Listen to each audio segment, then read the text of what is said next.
Getting a picture on the TV. I'm going to step off the limb now.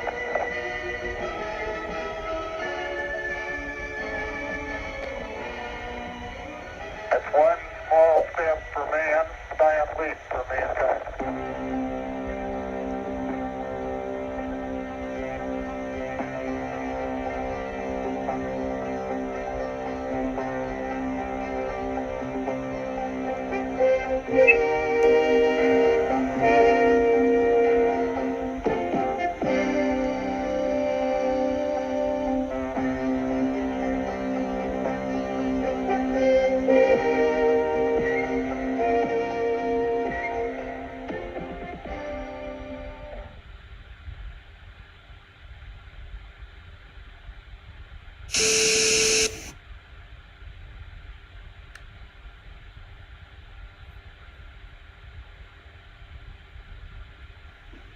Olá, meu nome é Manu Militao, sou artista plástico, escultor e trago até vocês, através da JadaTV, um pouco mais do meu trabalho mais recente.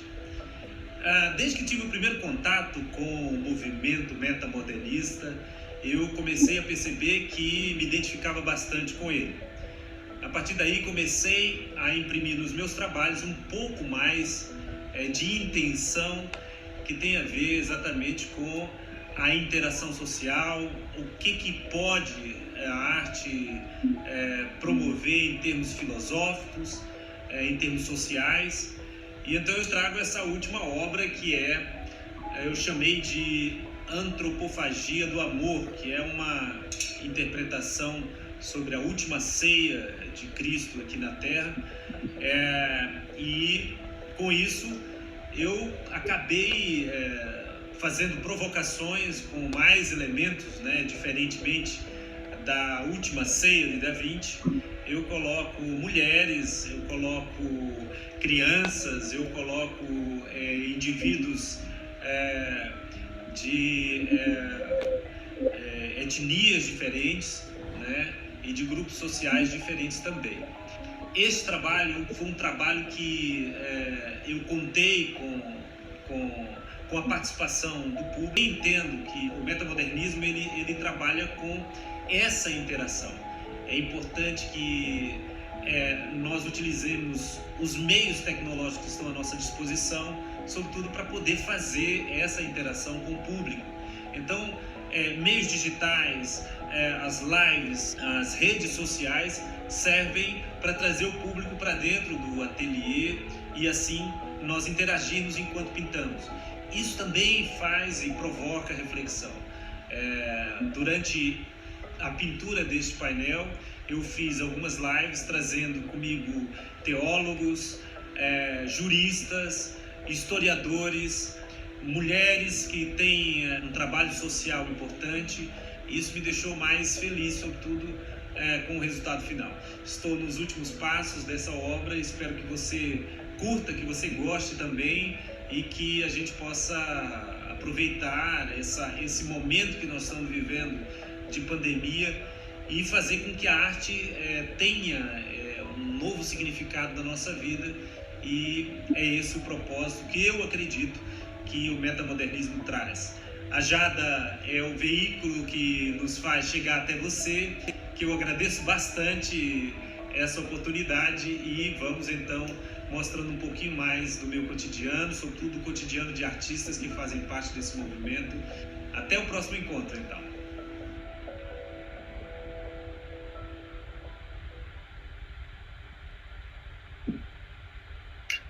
Hello and welcome to everyone around the world. Thank you for joining us right now. That was a video from the amazing Manu Militao that we just watched. What did you think of that, Dina? That was amazing. So special and so just for us. So I'm very honored to have received that from Manu.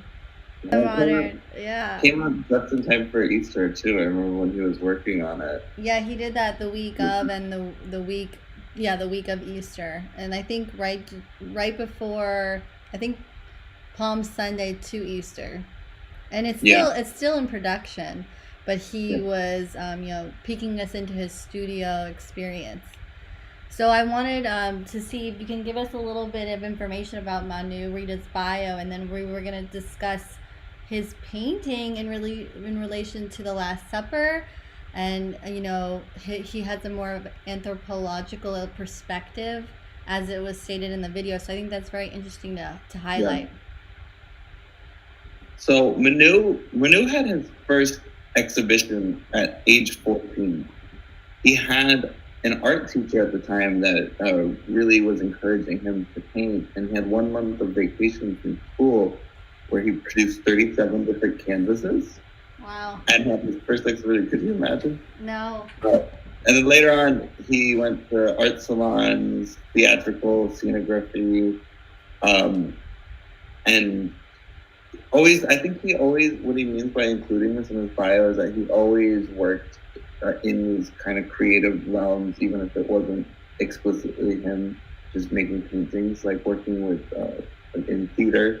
creating these designs. He was still exercising that part of his mind. Yeah. And then in 1990, he participated in the colorization course in cinema, which would enable him to work in the audiovisual areas of animation director, director of photography, set designer, art director, image director. Yeah.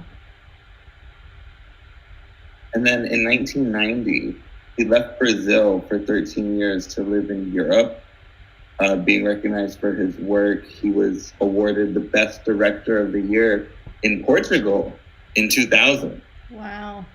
And then in 2017, he returned to having exhibitions in Brazil, where he had two spaces at the university in Brasilia, the UniCEUB at Harley Davidson, Brasilia. Mm. And then in 2019, he made the border, a trip from Brasilia to Alaska on motorcycle, correct? Right? Yeah, on motorcycle. That is incredible. What an incredible experience. Mm-hmm. Yeah. And the trip ultimately resulted in 15 different works being exhibited at the National Museum of the Republic in Brazil, and the production of a book for it, which I don't think it's come out yet. Yeah, he's producing the book right now. Yeah. Yeah. And in 2020, he began participating with Jada and exhibiting with us for the Jada art movement, as you can see now. Yeah, so that's awesome. So I wanted to bring us on screen for a minute. Where are we? Hold on. Stop sharing. There we go. Hi. The people behind the scenes. So I think that is incredible. Manu's work is so beautiful. The colors, of course, I'm biased because I'm a colorist, so I totally spiritually connect with his work and the colors he uses to create, the space, the figures, everything is just magical. I'm very excited to show. We have a picture of the work that's, it's almost, it needs a few more marks and finishing touches, but we have a rare opportunity to view it in production. The work, he said, measures 11.15 feet by 8.2 feet. So it's huge. And his technique is acrylic on canvas with interference in crayons. And crayons. Yeah, I thought that was very interesting. I had no idea. So I'm going to share my screen because I thought it was also very interesting that he used the reference to Davinci's Last Supper.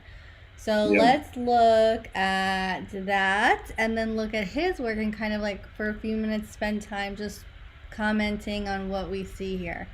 So let me get that back up. One moment. Okay. Oh, Google Meet's a little different, so 1 second. Okay. Yeah. So you can see what we're looking at. So now, so let's look at this. So do you see my screen? Yeah. Okay, so this is his work. I'll blow it up in a minute, but this is The Last Supper, Da Vinci. So he commented on it in the video. And I can totally see that. Obviously, we see the obvious influence, right? Yeah. And the spiritual connection, because Manu is very recently stating, I'm sure he's had intention with it for a while, but he's recently making his work intention to a spiritual connection. So doing the Easter Last Supper was super relevant, and the timeliness is very important to note. So let's look at the Da Vinci Last Supper. I found some cool fun facts for people that don't know much about this. Obviously, the people that are artists here may know, but so Leonardo da Vinci's The Last Supper is one of the most admired, most studied, and most reproduced paintings the world has ever known. But no matter how many times you've seen it, we'll bet you don't know these details. It's bigger than you think. So, countless reproductions have been made in all sizes, but the original is 15 feet by 29 feet. Yeah. 15 feet by 29 feet. And then... Do you know why there's the little cutout right below Jesus Where? in the painting? This? Right in the middle, yeah. What is it? It's because where it's hanging and where it was intended to be hung, it's like at a monastery, and it's in like the cafeteria for the monks in Milan. Oh. And that's a little piece of the door frame coming up into it, and it leads into the kitchen, actually, or what used to be the kitchen. Yeah. And store it one year because they realized years and years of all the smoke and hot air and whatnot coming from the kitchen onto it really made it a lot dingier than it originally was. But yeah, it's a strange positioning they have for it. Yeah, and not to to compare, but I think it's incredible. Look how big that is. So is so using the Davinci as inspiration as a foundational element. Obviously, a lot of times as artists we use masterworks as inspiration, which is very common and common practice. So using that, obviously he created his own as well, like took it and made these characters in the forefront and really expanded the space. I think that's incredible. Like down here, he has this completely other scene and platform, right, with these larger figures really like leading us into the painting.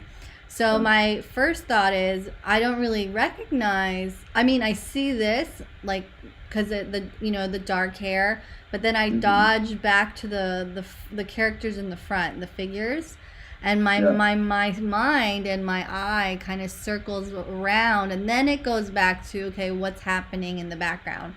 I'm not sure about you, Sam, when you first saw it, where your eye goes, but when you're an artist, when you're the artist, you have the intention of guiding the eye. So I'm kind of curious of what you saw first when you saw this painting. Of course, it goes straight to Jesus. Also, I'm just immediately taken by, this is almost like, to me, like people who have synesthesia, that certain colors or certain things invoke like this certain response of certain colors that they kind of perceive on a certain level. This is almost like a synesthetics like interpretation of the Last Supper. And then obviously you have the introduction of more of these characters, women first and foremost. Obviously, this is the Last Supper with women. And then it looks a little more realistic because the men are actually all sitting around the table instead of on one side, like in Leonardo da Vinci. Yeah, that's a good point. I like how they're sitting on the floor as well. Yeah, that's a great point. They're all sitting kind of like a circle. And they're, as he mentioned in the video, he brought in diversity, which is a very Jada thing, inclusion. So he included all diversity, all shapes, colors, sizes, and I thought that you made a feeling of his interpretation of the Last Supper through color. That is pretty accurate. I would agree with that. That's a great and the great point about bringing in women. You don't see women. I mean, you see one woman in the Last Supper of the Da Vinci, right here. But that's John. That's John? Ah, okay. See, that's not a woman. There you go. Because he's the only one that doesn't have a beard because he's supposed to be the youngest of the disciples. Okay, yeah. So this is all men, right? And then we have, a more metamodern version of the Last Supper. I wonder if that's a deliberate thing. I wonder if like Leonardo da Vinci took into account, because it's supposed to be a Passover dinner they're eating. I wonder if this was something that historically at that point in time was segregated by the sexes, where it would have just only been the men. Yeah, that's a good point. I wonder. Look at that. And so another point I wanted to bring out, the Last Supper captures a climactic moment. Everyone knows the painting depicts Jesus' last meal with his apostles before he was captured and crucified. But more specifically, Leonardo da Vinci wanted to capture the instant just after Jesus reveals that one of his friends will betray him, complete with the reactions of shock, rage, from the apostles. In Davinci's interpretation, the moment also takes place just before the Eucharist, with Jesus reaching for the bread and glass of wine that would be the key symbols of this Christian sacrament. Yes. So that's something I thought would be interesting to share. You see the shock and the awe and the expressiveness in the faces. Yeah. And just like, do you know how I knew that was it might be James, I might be getting the name wrong, but I know that that's a man, and that the reason he doesn't have a beard is because he's the youngest, is because when I was a lot younger than I am now, I don't remember how old specifically, at the church I went to with my family, my mother, she would help them put on little productions sometimes, and she got it in her mind to do her. So it was a live recreation, like for Easter, where she got a bunch of the men from the church to grow out these beards and dress up in robes, like in Leonardo da Vinci's Last Supper, and then I was the youngest one that didn't have the beard. Oh, that's funny. And we were all dressed up in robes, and we all just went and we sat in front of everybody, the live supper. That is awesome. So it's an intimate experience you've had with this Last Supper moment. And I think the expression, he has some interesting expressions in the faces too as well, like sharing of a story. You see Jesus with his hands kind of reaching out, maybe holding the bread. And the expressive faces that Manu has captured, and the women kind of gazing to each other, kind of in the workings of working and preparing maybe the meal. I think that's interesting. And the child with the pet too. Yeah, the child with the pet. That's an interesting. And then you go straight back. We didn't comment on the painting. Well, the painting within a painting, or maybe that's a window, but I think it's a painting because you see the trees and the sky. I think that's interesting how the composition, it's so great. It's such an intelligent composition, really, with the space, the use of the space, and that your eye goes back out. You go into the painting and then you go back out at the end. It's really beautiful. And the original Last Supper has that same effect too. Let's see. Oh yeah, the out. Good. That one almost like narrows into it. Good observation. Yeah. And I think it's interesting, the brick. I love the freedom in the looseness and the tight. Like you have tight moments in the brick, and then the loose mark making moments are really exciting. Yeah. In the brick. So just a couple more things I think were fun to kind of talk about. So like you mentioned, you won't find this in the museum, although the Last Supper is easily one of the world's most iconic paintings. Its permanent home is in a convent in Milan, Italy, like you said, and it moving would be tricky to say the least. So they can't really move it. Leonardo da Vinci painted the religious work directly and fittingly on the dining hall wall of the convent for Santa Maria del Grazie back in 1495. So, and then I wanted to talk about the technique because Manu's technique is interesting. So Leonardo da Vinci used a brand new technique on his future masterpiece that we know today as using tempera paints on stone. Yeah. So I think it's awesome. I asked Manu what technique he used, and it's a technique, obviously we know acrylic on canvas, but I think it's interesting that he interferences it in crayon. I think that's cool to maybe to capture. I wonder what he does with the crayon in it. Yeah, is it melted or is it used to draw and like create? So that's interesting. I'd love to know a little bit more of how he does the process with the crayon. It kind of is a really interesting experience, I think, to see how this comes together.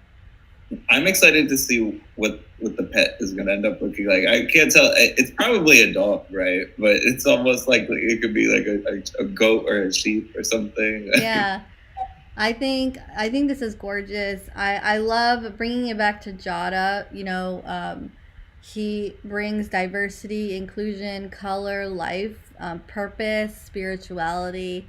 It's got a vulnerable and raw exploration to this work Yeah. that is quite exciting. Yeah. I mean, it almost looks like you see the man directly across from Jesus. It looks like his head's going to be turned to be looking back. Yeah, I see that too. Yeah. Like looking to us. So imagine if it does look to us. That would be like kind of like we're peeping in on a private conversation. Are we supposed to be there? And he's like staring at me. Do I feel bad that I'm looking and listening in on the conversation? Or am I invited because I'm Jada and we are a community? Yeah, like is it going to be a happy expression of like a friendly face? Or is it more a little surprised? Or or surprised, like, why are you here? Welcome. Yeah. Well, I'm very excited to see how it comes out. Dana, thank you so much for taking the time to come on tonight. Thank you, everyone, for watching around the world. If you're looking to find Manu, here is his Instagram, Manu Militao Art. Go give him a follow. If you go to manumilitao.com. Yeah. Be sure to follow Jada Art Organization also. And just to mention in the video before we close, he mentioned he did stories of, he was painting and did stories and invited professors, like all these critics. He invited people to talk with him while he was painting. Mm-hmm. And they're all housed on his Instagram channel, Manu Militao Art, you said. And I feel like that was an interesting, very digi-romantic artist move to invite artists while you're painting on social media, live streaming. That is so cool because that told piece. And I just wanted to say that because, right? Why wouldn't it? You're having conversations with people and it's impacting your work. You're inviting them into your studio while you're painting. And I thought that was so clever and really cool to mention as we close. Yes. Yeah, absolutely. Everyone go check it out. All right. Well, this has been JadaTV. All right. Thank you, guys. Until next week. Bye, everyone. See you next time.